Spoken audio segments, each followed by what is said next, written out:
Shalom. I am standing in front of one of Israel's most iconic buildings. I'm not sure if you recognize it, but that is Israel's Supreme Court. And inside, not like America where there are only 9 judges, but the Supreme Court in Israel has over 20 judges, and they hear all types of cases. The biggest difference between the American Supreme Court and the Israeli Supreme Court is that the American Supreme Court, in order to get a case heard in the American Supreme Court, you have to go through a bunch of different courts beforehand. And then those courts either have to say, well, we're not sure, so they'll keep pushing it up, or you could disagree with what the court says and do something called an appeal, and then that gets you up to the Supreme Court.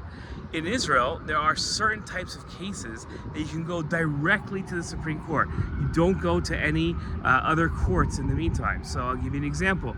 Let's say I want to build a house somewhere, and I start building my house. I could finish the entire house, and then all of a sudden somebody comes, usually an Arab, will come and say, well, that land that you built on, that's actually my family's land.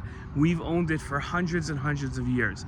And they'll have to produce some sort of proof, and then I'll say, well, that's not really proof, or how come you didn't say anything while I was building my house? And then that type of a case goes directly to the Supreme Court. A land argument type case goes right to the Supreme Court. Just like America, there are cases where, like, the lower courts will give a decision and people will disagree with it, so they'll appeal.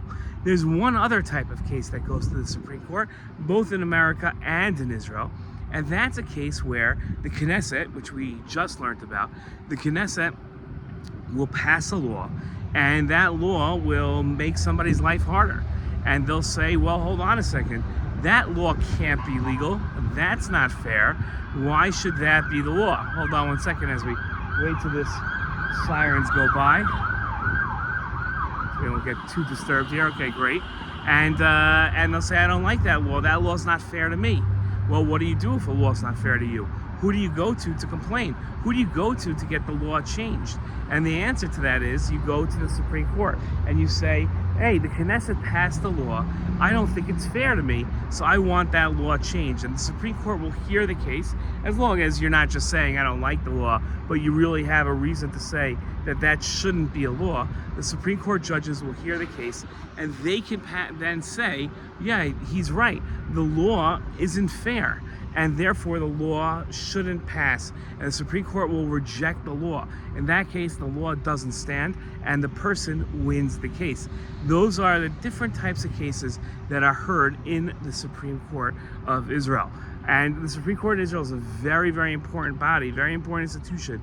You have to have it because otherwise you could have the Knesset and the Israeli Knesset members passing laws that really aren't fair to people, and they would have no way of making sure that they get justice and that they get heard. What's interesting is that if you see over here, there's a bridge. Let me turn the camera a little. There's a bridge that goes over the road. This is one of the most famous walkway bridges. It's not for cars, but walkway bridges in Israel, and it allows you to walk from a mall to the Supreme Court. And it's a beautiful walk there, and the Supreme Court is known for its beauty, and you could actually take tours of the Supreme Court that don't really show you a court case, but just show you the beauty of the building. I just want to make one more point here before we leave our Supreme Court tour, our small video, which is that the Supreme Court is different than in Halacha. Let's say you have the Sanhedrin. The Sanhedrin in Halacha was both the Supreme Court and it was the Knesset, meaning that the Sanhedrin passed laws and it also heard cases. The Sanhedrin had many more members than the Supreme Court. Instead of the 20-so members of the Supreme Court in Israel, the Sanhedrin had 71 members. And there were actually 3 Sanhedrins on Har Bayit at the Beit HaMikdash. There was one that was on the grounds of the Beit HaMikdash. It was called the Lishkat HaGazis. And there was one there were 2 more on Har Bayit itself that you could go to for cases that were heard in your local towns and your local shevet, and that kept getting pushed up because the court said, no, somebody else should hear it.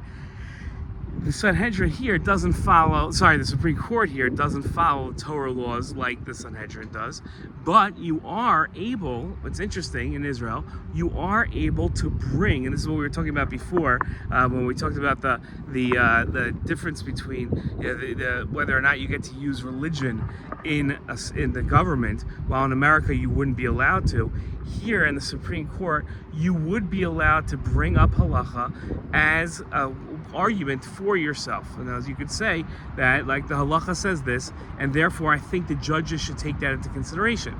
The judges will use halacha among many other different laws. They'll use Israeli law, they'll use old British law, even old Ottoman Empire law from over 150 years ago.